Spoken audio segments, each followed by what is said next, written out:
What's up, y'all? It's Tiara Chantel back with another episode of Vibrate in Between. And I'm excited to be back. It's been way too long. Life was lifing, as always. I'm someone who has hella Scorpio and air within my chart. So if you know, you know. I'm all through the death and the rebirth, and I'm constantly feeling like I'm going through some sort of change, some sort of evolution process, and I'm grateful for it. That's what I signed up for as a spirit in this lifetime. I'm for it. I'm here for it.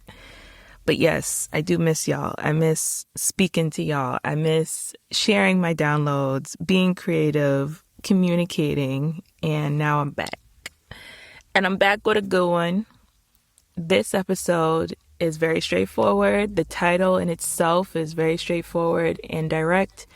And to put it simply, it is women, we need to do better. I say that with love, but I also say that with being transparent, being real about this. You know what? I'm not on this podcast to sugarcoat anything. I'm not on this podcast. If you know, you know. If you've been listening for some time now, you know my vibe. You know my delivery. You know my assertiveness, my conviction in the way that I speak and the way that I deliver these messages that come from the heart, that come from that centered space of compassion. But if we're not holding ourselves accountable, if we're not being transparent, then what the fuck are we really doing here? Right? It's either we're a part of the solution or we're a part of the problem. And I intentionally want to level up. I intentionally want to be a part of that solution amongst others collectively to see how we can be accountable for our actions. So as a woman, as someone who has a womb, as someone who has, cultivated that word woman and trying to understand what does that mean to be a woman? What does it mean to love all aspects of my womanhood, my sisterhood? I'm here for a message. I'm here to deliver that to my fellow women, but also to people who are interested in getting into the mind and the essence of a woman of substance, right? Let's celebrate women. Like that. This is a celebration. This is an opportunity to understand women, to understand what it means to heal in having a womb. In that healing process, learning how to love your womb. So the more we do that, the more we can show up better in the world, the more we can be more energetically responsible and accountable, the more there's a ripple effect, a domino effect of better love in the world. So we got to look at ourselves, women. We got to look at ourselves. My fellow sister, my fellow mother, my fellow auntie, my fellow coworker who is a woman. Like we got to hold ourselves accountable to our actions, to our verbiage, how we show up in the world. Because if we're not doing that for ourselves and each other, then we're not really working like a village here. We're not really stepping into sisterhood. And I want to see more of that. I want to see more community over competition. So, not as a girl's girl, there's room and space for a lot of that beauty behind that, but more like a woman to a woman. We're celebrating woman mindsets. And if you're in your 20s or older, you know what I'm talking about. You know what I'm talking about. You know what I'm driving at here. So let's go way back, right? Like let's go way back. When I was a little girl, just to share some insight on my life, so you have reference for it. I was brought up with the Disney type of vision, Disney type of dreams, Disney type of ideas, right? Like if I was a big fan of Disney Channel, I was a big fan of the Disney movies, the princess treatment. And in a lot of ways, that can be very beautiful. That can be very helpful. That could be very magical in a sense. But we also got to look at what's behind that, what can be an agenda behind that. And what I mean by that is entitlement. What I mean by that is being so self-centered and self-focused, selfish, to the point where we're not even taking into account what our partner needs, what our family needs, where we're not really looking out for community the way we should look out for them. And so I want us to challenge ourselves as women, right? With woman mindsets to get better in the woman mindset. Doesn't matter if you're 21, doesn't matter if you're 51. Like, we all have capacity to look within, and it's up to us if we really want to look at our shadows, if we really want to befriend our shadows, be honest with ourselves, to take a good look in that mirror with love, with compassion, and be like, hey, I could do better in this area as a woman. I'm focusing more on the emotional aspect of it, the mental aspect of it all, the biological aspect of it all. Like, that is what my focus is in this conversation. I'm not necessarily looking at gender roles or what a woman ought to do in the home or any of those things, because every relationship is going to look a little differently based on what two people agree upon and how they came into this world and what they want to do with that, right? So everyone has a different perspective. But what I'm really driving at here is being energetically responsible as a woman, because we hold so much power in our wombs, right? So it's best for us to do that healing work, to look at the way of growing up. Was it like mine? Was it very much so cultivated through a Disney lens, princess treatment? Okay, if it was, what can we squeeze out of that is fruitful and positive? And what can we honestly leave out that doesn't really serve us anything truly good? Because the more I become more accountable for myself, the more I see that entitlement was sprinkled throughout my upbringing. And I didn't fully recognize that it just came out with time. And it's not to say that I was never helpful, I was never generous, I was never thinking about anybody else outside of myself. I very much so was. But it will go from one extreme to another, where I'll be self-sacrificing and too enmeshed in others, such as like my mother or a sister or a friend, or, within my job, I'll be too enmeshed in that so-called responsibility that I put upon myself to make sure that I was liked, and people pleasing and all that good stuff. And then the other side of that, just shutting it all down, being all about me and isolated to the point where I'm not really talking to anybody. And I think when you look at your discernment and seeing who's worth your time and in what capacity, you would understand, just like, how I've understood it myself, what is worth my time? How am I showing up? Am I saying yes because I genuinely want to, or am I saying yes to get an applause and get validated for my so-called womanhood? Because let's be honest, a lot of women will bend over backwards, even in childhood, in their teenage years, and in their adulthood, to appease everybody around them, to be seen as the good girl, to be seen as worthy, to be treated like a princess. And then the other side of that is that there are girls and women who don't do shit and they just receive. And I'm not saying it's not good to receive, but what I'm saying is if we're not careful, it could get to a point where we will receive without really pouring anything back into anybody else, right? So there's that sense of entitlement, like see me, hear me, be about me. It's only about me and fuck everybody else, right?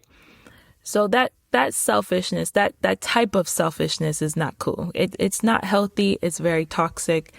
And being from a background of Taino, Puerto Rican, and Black,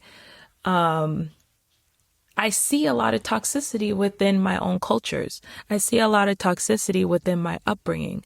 I have many women in my family who have had babies for the sake of just having children.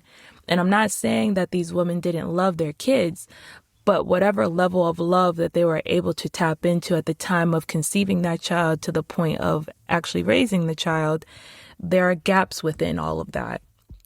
Just because we acknowledge love for a child or for a spouse does not mean that is the highest level of love. Does not mean that it's a healthy version of love. It's just the love that we were taught through music, through movies, through how we were raised.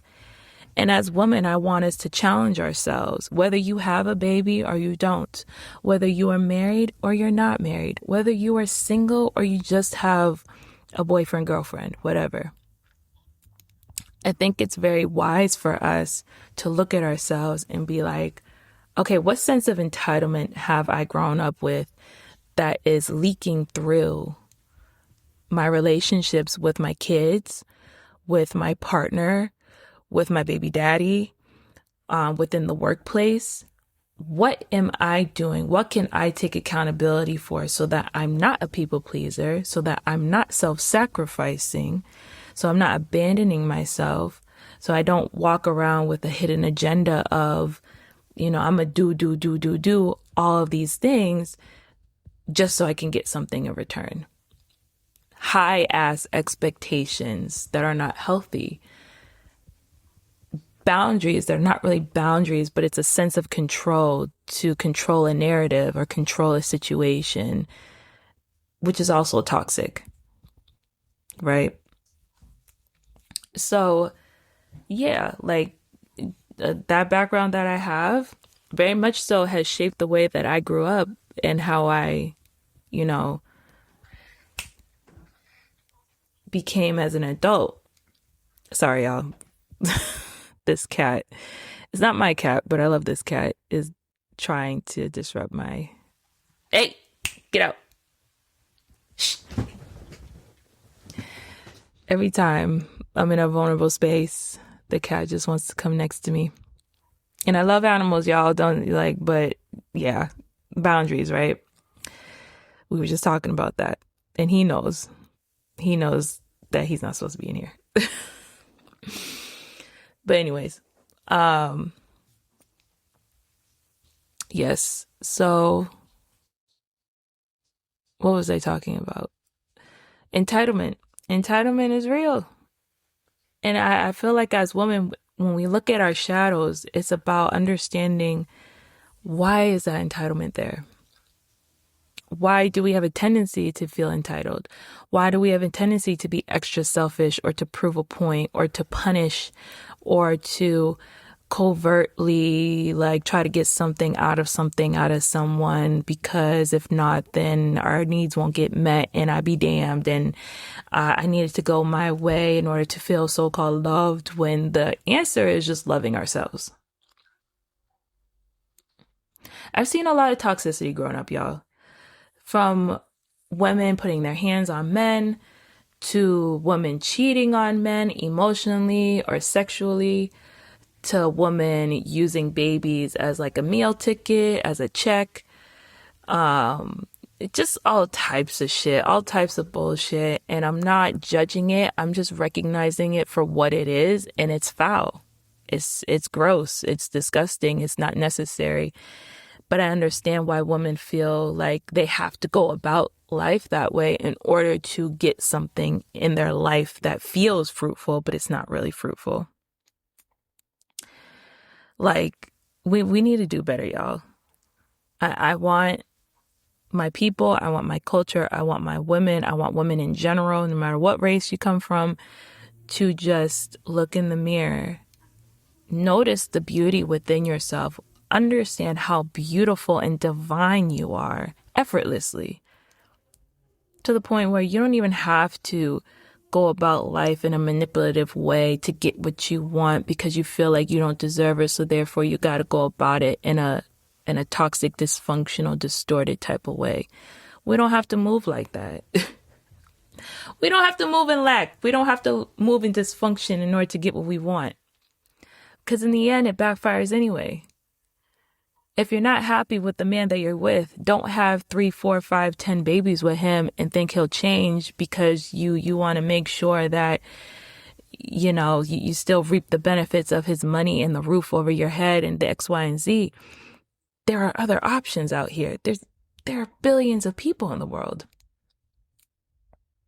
There are billions of people. Isn't that crazy? We got billions of people in the world, right? And we stressed about one motherfucker. Like, when you look at it logically, I understand, because that sense of safety, right? That sense of safety of like, in order for me to feel safe, I have to go into survival mode or flee, fight or flight, or fawn. Fawn meaning like just tolerate everything as you coexist with people in the house. Acting like you're okay with everything when you're not. So I really want us to look at our options here. I really want us to understand how powerful we are as women. I get it. Trust me, I get it. You're talking to someone who was in toxic relationships. I've been sexually abused with a partner, in my past. I've been manipulated. I've been gaslit. I've also been manipulative towards a partner before. I've also been toxic as hell. And the abuse that I inflicted onto my ex,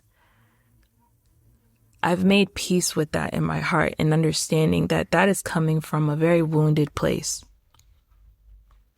Right? We don't have to treat men in a way that is repulsive. We don't have to beat down men in order to so-called get what we want. If we don't like who we're with, we don't have to be with them. If it's a matter of financial struggle, please understand there are resources out here. There are resources. We can chat GPT it. We can Google it. We can hit the 211 dial and ask for assistance. We can go to a crisis center. We can pick up a phone and, call a hotline, the 988 hotline. We can call the police if necessary. That there are resources out here. I understand trust is a big thing. I understand that a lot of us have been brought up to a point where we are replicating the very thing that we were brought up with, and unconsciously. But then once it becomes conscious and it's in the forefront of our brain, we got to wake up and recognize that this is not okay. This is actually kind of fucking crazy.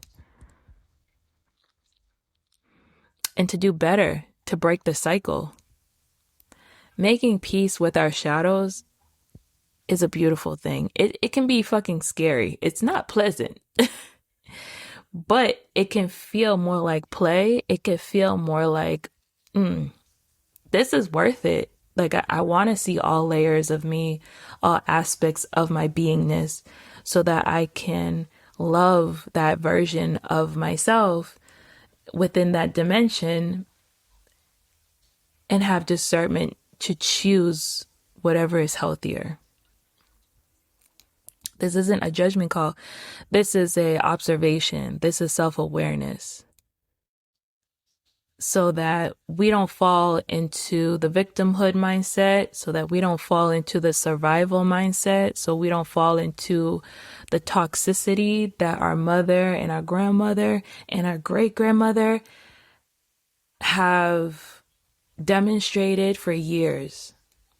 We don't have to do what we saw growing up. We don't have to do what these music videos are portraying.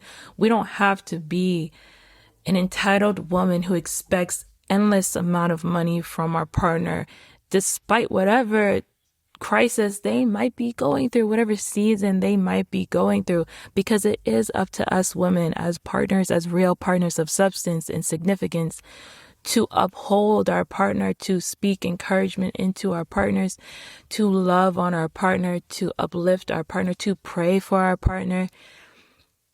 Because the way we treat ourselves is how we're going to inevitably treat our partner. And how our partner treats themselves inevitably is how they're going to treat us. And it's best for us to get the healing work, to get that support outside of the relationships so that we can show up better for the children, so that we can show up better for the dynamic. You know, it's about breaking the cycle. It's about leveling up. So please, anyone out there who's feeling stuck as a woman, oh, I gotta get out of this apartment because if not, I don't know what's gonna happen. Anyone who's struggling being a mother and you got 3, 5, 10 kids, whatever, one child, and you don't know if you really want to marry this man. And I'm not saying it's a man that clocks you upside your head with a pan and a skillet, but you know, someone who is still like demonstrating toxicity and you feel like for yourself like this just ain't it and you want to move on. There are resources, love. Like, you're not alone in that.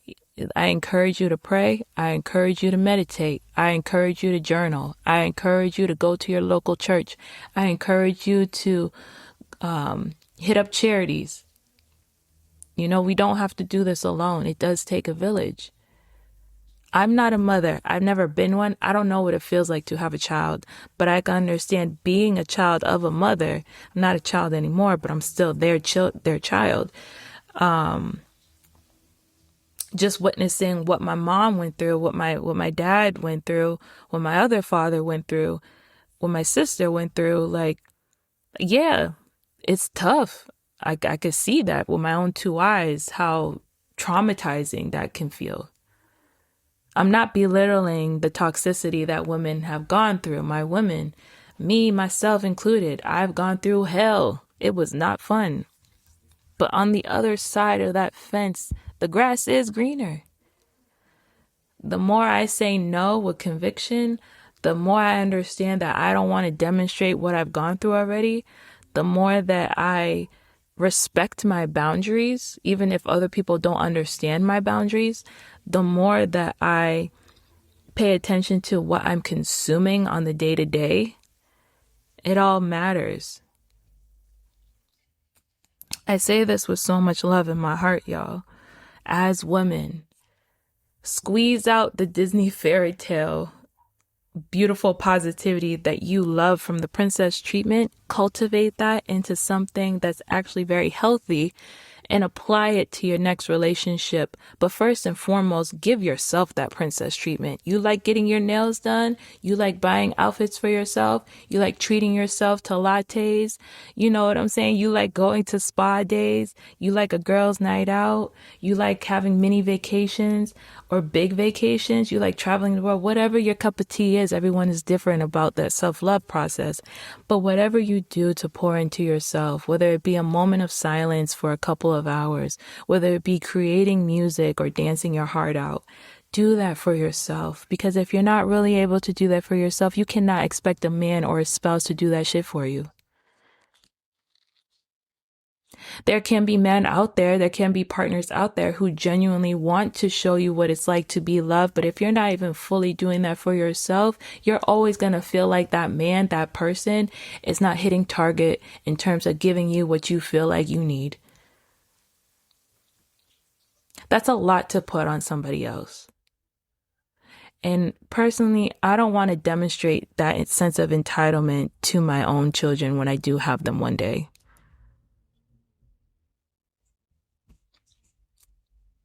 Self-love is necessary. You can help love somebody into loving themselves better, but ultimately it's up to the person to be able to receive that. And it's up to that own person to see their sense of worth within themselves, to do that for themselves. We all have seasons. We all have trials and tribulations. We all have challenges to face, but these are opportunities to see how we can level up as people.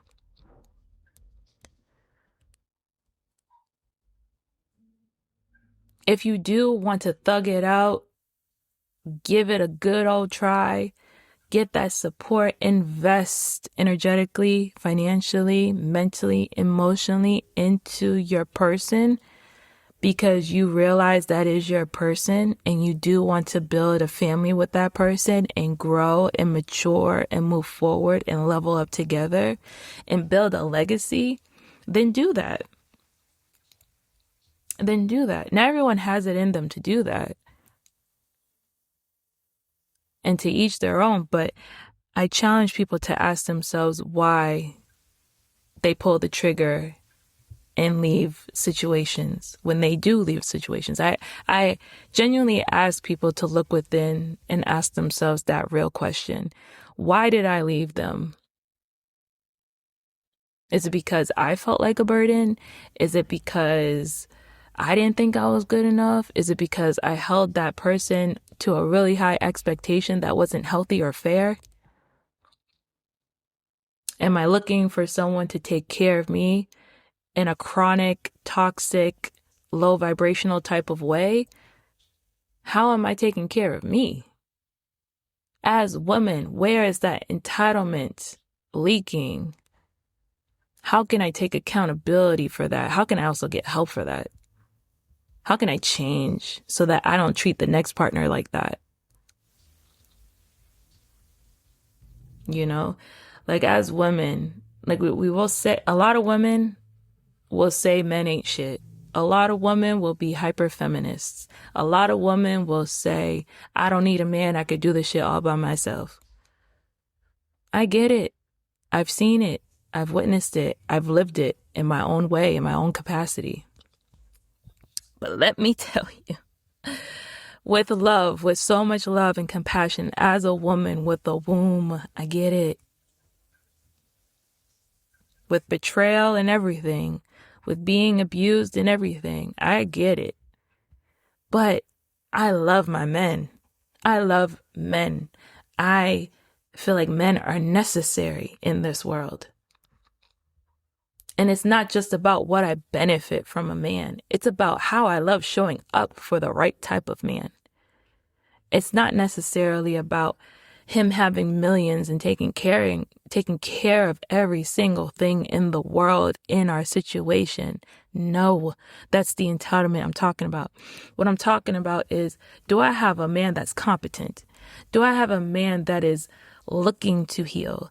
Do I have a man that is looking to evolve, who loves evolving? Not in a way where I'm like, oh, you're not evolving fast enough. Like, come on, time is ticking. You know, not in that type of way where I'm trying to control my man or control his process, but more like, hey, I want to do this with you. Having a man that checks me and I also check him. Having a man that I check in with and he checks in with me. What capacity are you at today, hun? Are you at 30? Okay, I got you at 70. Financially, emotionally, mentally, physically, spiritually, everything. I'm not a fan of using a man. I'm not a man myself, but I can guarantee you a real man is not going to appreciate a woman who treats him like that long term. He might tolerate it. He might suggest therapy.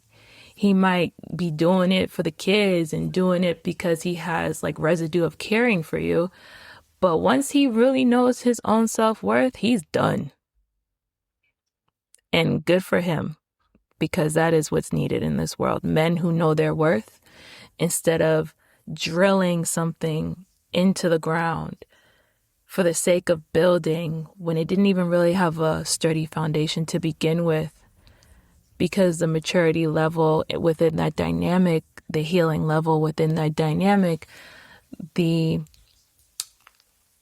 lack of reciprocity within that dynamic just ran everything to the ground. Now everything's meant to be forever. We have soul contracts for a reason. We signed up for these soul contracts. We knew we were going to go through these relationships when we became the human that we are today. But it's about remembering, when was the cutoff supposed to be? You know, how many children later? How many marriages later? How many infidelities later? How many lack of accountability moments later? How many betrayals later? We're supposed to, look within and remember our sense of self, our sense of worthiness, and understanding that this contract wasn't supposed to be forever, but it was for this amount of time, this duration. And I learned a lot. I remembered myself. I love myself more. I can take this as a win, and I'm all set with you. We are severing off this connection, but we're still connected through God. I just don't fuck with you no more. I wish you well. I pray for you. I hope you prosper in life. Just learning when to say goodbye instead of playing mind games with these men. Just being real with ourselves, being caring towards ourselves, caring about ourselves enough to be like, was I using this man or not? Was I looking for him to play the daddy that I never had or not? Was I demonstrating the narcissism my mother had or not? Did I decline a really good man because I was scared? And I created the very thing energetically that I didn't want to happen, but it happened because I manifested it. Did I co-create a situation that I was scared of coming true and coming to life, but it ended up happening anyways because I was focused on fear and doubt, and I was focused on worry. I was focused on my past relationships where the trauma was never really healed. You meet people based on where you are at energetically. And it's going to expose whatever we still got to work on within ourselves. It's a mirror. And the difference between a twin flame and a soulmate is that a twin flame feels very chaotic, up and down, passion and then hate. You can use those words if you want to, but that's basically how it feels. Versus a soulmate, you also still learn lessons through your soulmate, of course. Like you're going to learn things. You're going to still trigger each other through a soulmate contract. But through that, it has a lot more peace and calmness consistently. It doesn't mean there's not opportunities of problem solving within the dynamic of being with a soulmate, but it's a lot more smooth. Both people actually want to come to the table and resolve things and find solutions together despite tension. And it's consistent and there's longevity and maturity is growing, and both people are on the same page.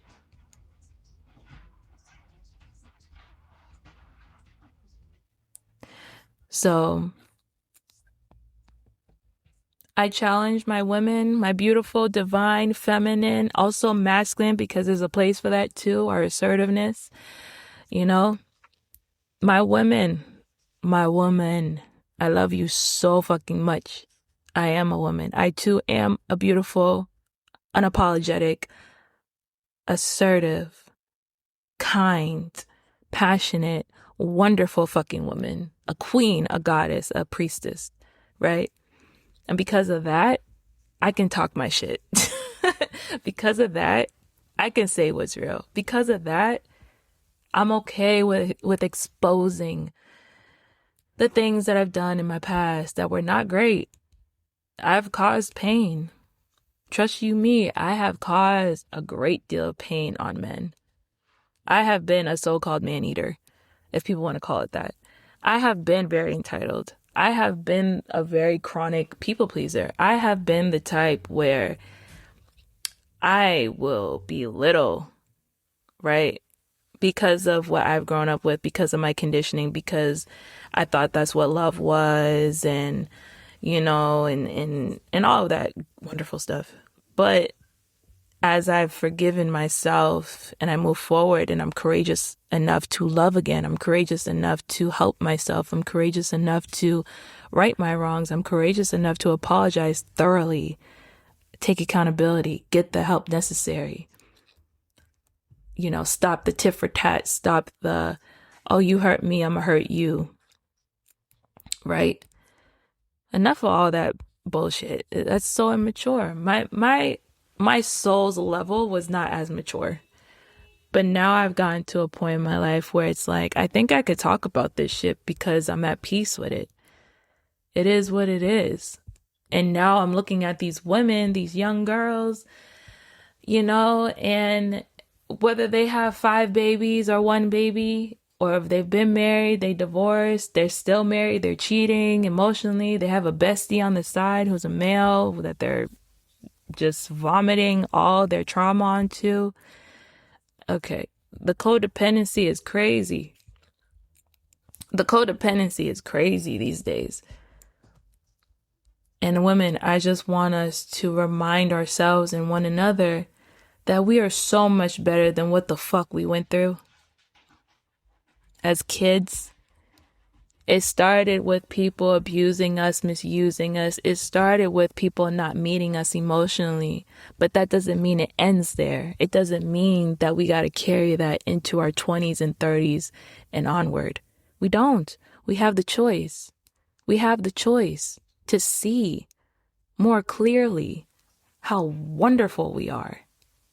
So stop belittling the fathers of these children. Stop belittling yourself.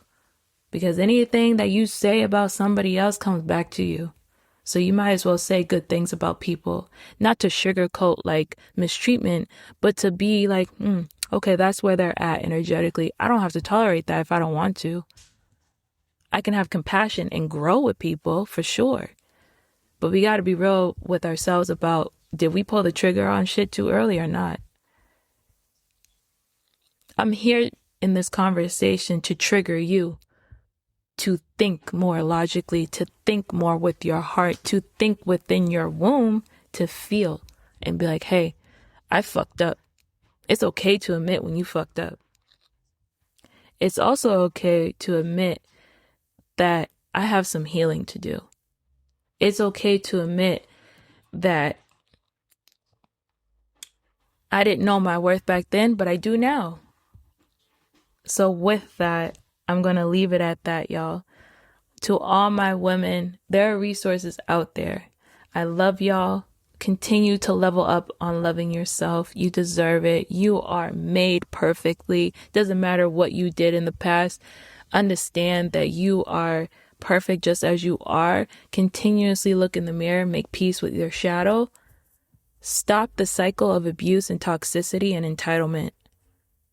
Understand what princess treatment really is, but it starts with you treating yourself like a princess, like the great queen that you are. And have compassion for these men. Have compassion for yourself. Hold yourself and other people accountable for their actions. Don't do the tit for tat. Level up. Do better. And care for yourself more and more. Care for yourself. Let go of the belittlement. Let go of the bitterness. Let go of the resentment. And trust in your own intuition. And just move on the best that you can. Because this shit ain't easy. But it can get easier the more you choose to love on yourself more and more. Because that's how real love comes out of you. And it's genuine love towards other people. I love y'all. Take it easy. Be kind to yourself. Be real with yourself. And let's press forward. See you in the next one.